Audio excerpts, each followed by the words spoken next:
আমার ঢুকে যায়। ও আচ্ছা আচ্ছা আচ্ছা।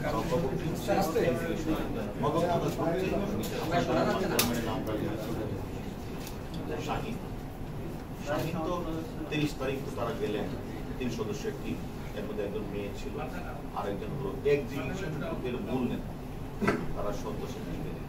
সে গিয়ে 10 তারিখ উত্তর থেকে সেখানে কে কি কাজ করবে, কে গাড়ি ভাড়া করবে, কে গাড়িতে থাকবে, কোন গাড়ি কোন লোক থাকবে, সবকিছু এক্সিবিশন গ্রুপের যে মূল নেতা, পূর্ব বাংলা কমিউনিস্ট নেতা, যিনি ভুয়া নাম ধারণ করে ইন্ডিয়াতে গিয়েছিলেন, মানে আমানুল্লাহ নাম ধারণ করে, তার নাম হচ্ছে শিমুল ভুঁইয়া। শিমুল ভুঁইয়াকে দায়িত্ব দিয়ে ওই মেয়েকে 10 তারিখ কিন্তু মানে মদতদাতা যে মাস্টার মাইন্ড শাহিন বাংলাদেশে এসে 20 তারিখ ফ্লাইটে করে দিল্লি থেকে উনি কাঠমান্ডু থেকে 21 তারিখ উনি দুবাই হয়ে নেন। যে দেশের পাসপোর্ট সে দেশে চলে গেছে। আর যে গ্রুপটাকে রেখে আসবেন মানে এক্সিবিশন গ্রুপের লিডার, পূর্ব বাংলার কমিউনিস্ট কলা কারকার পার্টি কলা, সে তো সেখানে ছিলেন, সেই সেখানে বাকি সমস্ত কাজগুলো করেছে, কিন্তু আমরা করেছি। এবং সেখানে করে উনি আমাদের কাছে অনেক গুরুত্বপূর্ণ চাঞ্চল্য তথ্য দিয়েছেন, যার প্রেক্ষিতে আমাদের এখন একটু, তারা যেহেতু ইন্ডিয়ান টিম কাজ করছে, কারণ আমরা এখন যাচ্ছি না, ওরা ওদের কাজ এখানে শেষ হলেই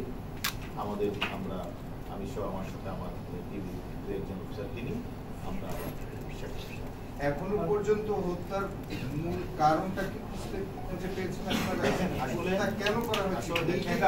আসলে কলকাতায় গেল আমি দেখি এটা আসলে আপনি ঠিকই বলেছেন, যে কোনো হত্যাকাণ্ডের পিছনে তো একটা কারণ তো অবশ্যই আছে, এবং সেখানে এই যে হত্যাকাণ্ডটা ঘটলে এখানে তাদের পূর্ব থেকে তো অনেকগুলি কারণ থাকতে পারে, সেখানে তার সাথে পূর্ব শত্রুতা থাকতে পারে, টাকা পয়সা আর্থিক বিষয় থাকতে পারে, রাজনৈতিক বিষয় থাকতে পারে, এবং সেখানে তারা যখন সেখানে যায়, সেখানে যে প্রত্যেকটা একটি দলের নেতা, সেটা হচ্ছে আপনি বলেন জাহিদ, বলেন সিয়াম, এক্সিকিউটর মুস্তাফিজ, মূল এক্সিকিউটর আমাদের কাছে যিনি আছেন সব স্বীকার করছেন, মানে তাদের লিডার, এক্সিকিউশনের লিডার আমানুল্লাহ শিমুল ভুঁইয়া, যার নামে অলরেডি আমার কাছ থেকে টেলিফোন আসছে যে 17 তারিখ পর্যন্ত যে আমাদের কাছে আমরা যে রেকর্ডে, সেখানেই সেখান থেকে 5 জন সে অলরেডি গলা কেটেছেন বা মার্ডার করেছে। এর আগে যে প্রতিসঙ্গ সেটা আমরা খুঁজে বের করছি। বিষয়টা হচ্ছে যে অবশ্যই শত্রুতা রয়েছে, তাদের যে প্ল্যান ছিল তারা কিন্তু শুধুমাত্র 30 তারিখ গেল 10 তারিখের পর এই প্ল্যান না, তাকে হত্যা করার জন্য কিন্তু পূর্বেও 2বার প্ল্যান হয়েছে, নির্বাচনের আগে একবার প্ল্যান হয়েছে, তারা ব্যর্থ করেছে। তখন তাদের কথা ছিল বাংলাদেশে করবে। দ্বিতীয়বার তাদের প্ল্যান হয়েছে জানুয়ারি মাসের 17-18 তারিখে, সেই প্ল্যান তারা কিন্তু মানে আমাদের আনার সাহেবও গিয়েছেন দেশে বিদেশে, এবং এই চক্রটা কিন্তু সেখানে গিয়েছে, কিন্তু যেভাবেই হোক হোটেলে থেকে সেটা এই প্ল্যানটা বাস্তবায়ন হয় নাই। দ্বিতীয় ধাপে সেই প্ল্যানটা তাদের বাস্তবায়ন হয়েছে, এবং তারা তাকে চেয়েছিল যে দেখেন শাহিন কিন্তু গেলেন, 10 তারিখ চলে আসছে, সেখানে 12 তারিখ থেকেই আমাদের এমপি মহোদয় গেলেন, সেখানে গোপালের বাসায় ছিলেন, সেখানে পরের দিন আমি কিন্তু বলেছি আপনাদের তার বাসায় গেলেন, সেখানে কিন্তু যে সেখানেও কিন্তু তাদের কথা ছিল তাকে প্রথম কিন্তু তারা হত্যাটা করবে, প্রথম তাকে হানি টেপের মতোই তাকে মানে ভয় দেখাবে, তাকে নোট ছবি, তার যে নোট ছবিটা তারা তুলে এই ছবিটা দিয়ে তাকে 2 দিন ব্ল্যাকমেল করবে, অর্থাৎ তার কাছ থেকে তার ইন্ডিয়ায় যে বন্ধু বান্ধব তাদের কাছ থেকে অথবা বাংলাদেশ থেকে গন্ডির মাধ্যমে টাকাটা নিয়ে আসবে শাহিন, একে যত কোটি টাকায় পারে, কিন্তু তাদের মূল উদ্দেশ্যটা ছিল তাকে হত্যা করবে, হত্যা তাকে করবে, কিন্তু 2 দিন তাকে রাখবে, দেখে তাকে বিভিন্ন জায়গাগুলো তাদের টাকা আনবে, ওই টাকার যে ইনকামের পার্ট এটা কামলাদের দিবে, অর্থাৎ যে কামলারা একদিন দায়িত্ব নিচ্ছে। কিন্তু তারা যেটা বললেন যেটা হলো মানে দুর্ভাগ্য যে তারা যখন তাকে একটা পর্যায়ে যাওয়ার পরে দস্তাবেজের এক পর্যায়ে তাকে একটা ক্লোরোফর্ম, এটা ক্লোরোফর্ম মানে চেতনা অনুশাসন তার মুখে নাকে দিয়ে দিলে চেতনা অনুশাসন হয়ে যায়। তখন তারা ছবি তুলেছে কাণ্ড, কিন্তু পরবর্তী পর্যায়ে তারা জ্ঞান ফিরে নেয়। তখন তারা আর তাদের যে 2 দিনের প্ল্যান সেটা বেস্ট গেছে। তখন তারা তাদের যে পূর্ববর্তী প্ল্যানে চলে আসছে যে না, তাহলে তাকে দুটি কাজ করতে হবে, কারণ সে তো নাই। তখন তাকে এটাকে সরিয়ে এমনভাবে গুম করতে হবে, এমনভাবে তার মোবাইলগুলিকে অ্যানালাইসিস করে বিভিন্ন জায়গায় দিতে হবে যেন তাকে যেন এই জায়গায় যে ক্রাইমটা হয়েছে এটা যেন খুঁজে না। তখন তারা যেটা করলেন, ওই যে কাজটা করার কথা তারা বিভিন্ন, আপনার ছবি তো দেখেছেন, এটা করে তারা মোবাইলগুলি নিয়ে যায়। একজন আমাদের হাতে তাকে দিয়ে দিলেন 4টা মোবাইল। সে তখন বেনাপুলের কাছেই আমাদের আনার সাহেবের যে এনটি গ্রুপ আছে ঝিনাইদহ বা উইবঙ্গে 4টা মোবাইল থেকে 4টা রিং দেয়। অর্থাৎ বোঝানোর জন্য ওই মোবাইল দিয়ে বোঝানোর জন্য যে কথাটা এরকম বলবেন যে শেষ, অর্থাৎ যাতে আইন শৃঙ্খলা বাহিনী যেন ওদের পিছনে ঘুরছে, ওই যাদের কাছে টেলিফোনটা করেছে ওদের পিছনে ঘুরছে, আর অন্যদিকে যেন দাবিতে না হয়।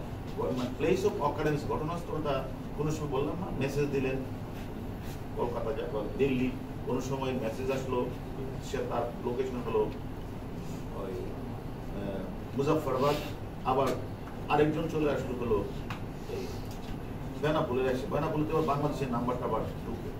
অর্থাৎ বাংলাদেশে এসে তার যে আমরা যতটুকু শুনেছি যে এনটি গ্রুপ, অর্থাৎ একজনের সাথে একজনের দ্বন্দ্ব থাকে, ওই এনটি গ্রুপের কাছে এই কথাগুলি বলে যাতে আমাদের আইন শৃঙ্খলা বাহিনী যখন আমরা খোঁজ নিব তার এনটি গ্রুপ জড়িত কিনা, তখন দেখবো মোবাইলের সাথে একটা ইন্ডিয়ার বা বেনাপুলের কাছ থেকে একটা রিং আছে।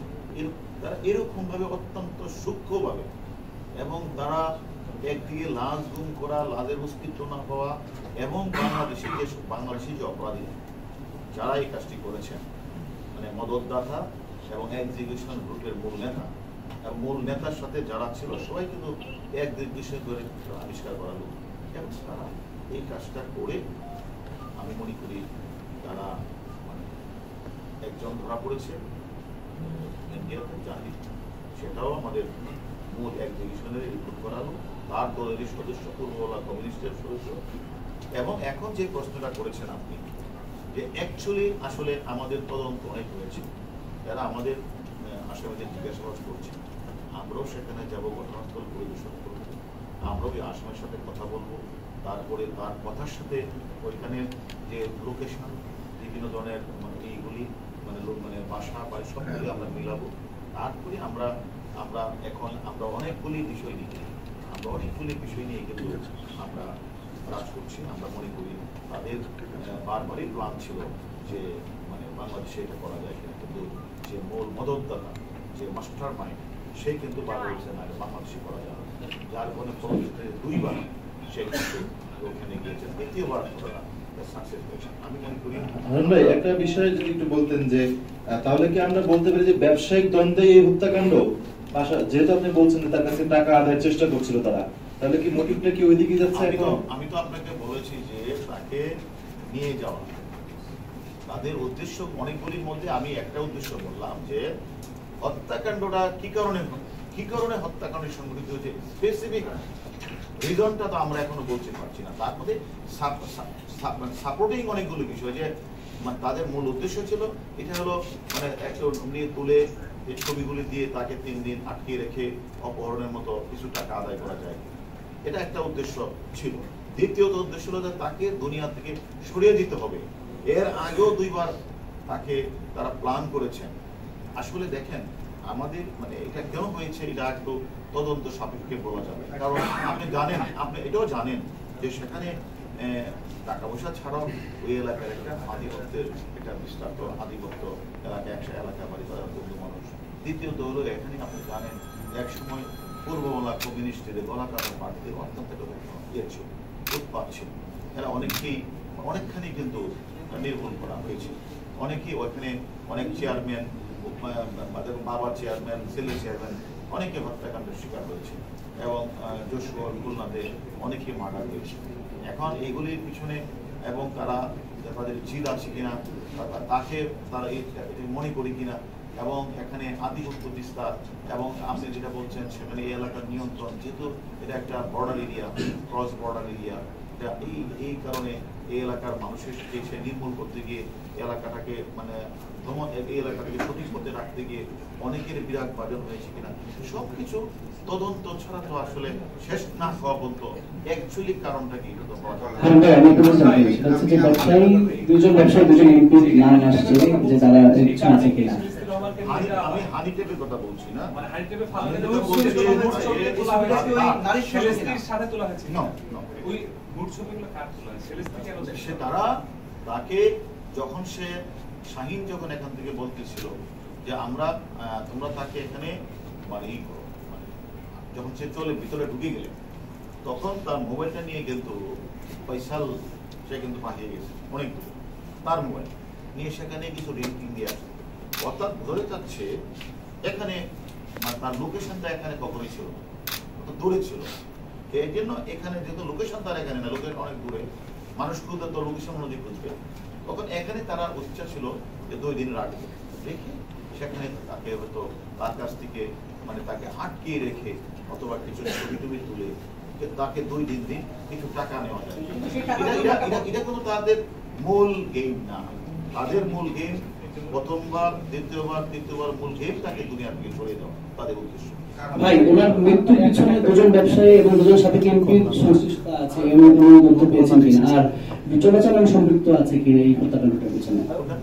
স্বর্ণ চোরাচালান পিছনে আছে কিনা এবং দুজন ব্যবসায়ী দুজন সাবেক এমপির যে সংশ্লিষ্টতা সেই পিছনে তথ্য আছে কিনা? আমরা যেটা পেজ বললাম তো আপনাকে অ্যাকচুয়ালি কি বিষয়, আপনারা আমার যতই স্পেসিফিক কোয়েশ্চেন করেন সেটা নিতে পারবো না। এটা আপনারা সবকিছুই আপনার যতগুলি কারণ বলছেন সবকিছুই আমরা বিচার বিশ্লেষণ করব, কিন্তু অ্যাকচুয়ালি কি ঘটনাটা সেটা তো আমরা এখনো বলতে পারছি না। আপনাদের সবগুলো বিষয় কিন্তু আমাদের তদন্তের বিবেচনে আছে।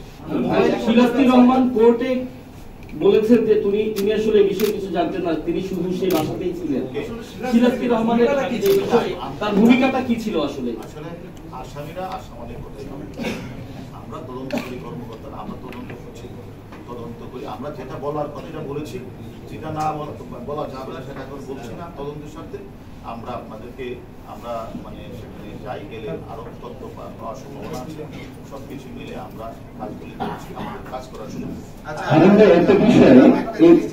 সেটা হচ্ছে যে একটা ঘটনা যখন ঘটে, একটা মার্ডার হইতে এবং যে হত্যার শিকার হয় তার একটু কিছু না কিছু প্রমাণ পাওয়া, আপনারা বাংলাদেশ সাইডে তদন্ত দল এবং কলকাতা সাইডে তদন্ত দল কোনো কিছুই পান নাই, আপনারা কি করে প্রমাণ করবেন যে এই লোকটা মারা গেছে হত্যার শিকার অপহরণের মামলাটা কেন হয়েছে? অপহরণের মামলা হত্যার শিকার হয়েছে, এটার প্রমাণ কি আছে আপনাদের কাছে? এটা প্রমাণ তো আমাদের কাছে আছে, আমি তো আপনার সে তথ্য দেব না। আমরা কি প্রমাণ পেয়েছি সেটা আপনাদেরকে আমরা জানাবো, আমরা তদন্তের স্বার্থে এখন বলছি না।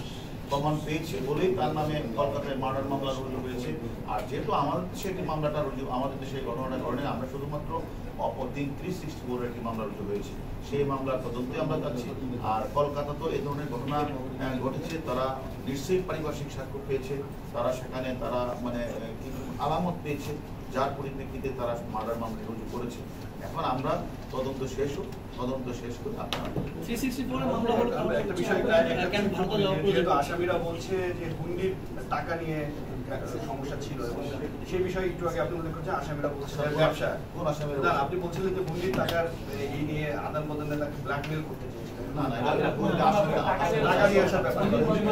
সেই ব্যাপারে কি কোনো আসামিদের সাথে তো আগে পরিচয় ছিল, এমপির কোনো যোগসাজশ ছিল কিনা? সে তো নিজে থেকে গিয়েছে ওখানে কলকাতায়। এটা তো আমি আরো কয়েকবারে বলেছি, এমপি সাহেবের সাথে মাস্টার মাইন্ড মদতদাতা একটা বন্ধুত্ব সম্পর্ক ছিল, পাশাপাশি এলাকা বাড়ি, ওটা আমি বলেছি সম্পর্ক ছিল। এবং যে আর অন্যান্য যে যারা ছিল যে মানে যে কাজটা তারা করেছে এক্সিকিউশনের পার্ট, তারাও তো পরিচিত, তারাও তো এই এলাকার বাড়ি। ধন্যবাদ।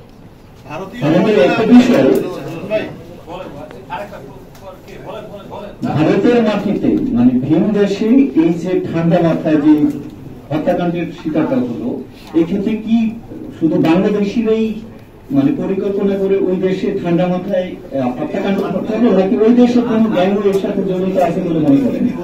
অনেকবারই বলা হয়েছে, আমাদের মাননীয় স্বরাষ্ট্রমন্ত্রীও বলেছে, আমিও একাধিকবার বলেছি, উত্তর পেয়েছেন।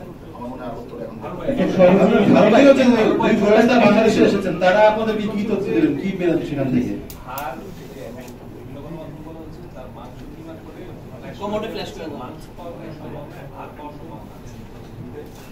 আসলে কি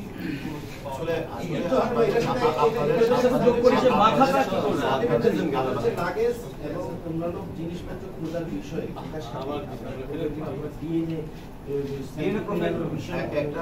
একটা হত্যাকাণ্ড ঘটনা ঘটার পরে তদন্তকারী কর্মকর্তা যা যা করা দরকার সবই করবে, তাই না? আর আরেকটা বিষয় আপনি কি বলছেন, আর এটা অনেক মিডিয়া গণমাধ্যমে অনেক ধরনের গল্প আসতেছে, অনেক ধরনের তথ্য আসতেছে। আমরা আপনাদের সাথে তথ্যটা বিবেচনা করব।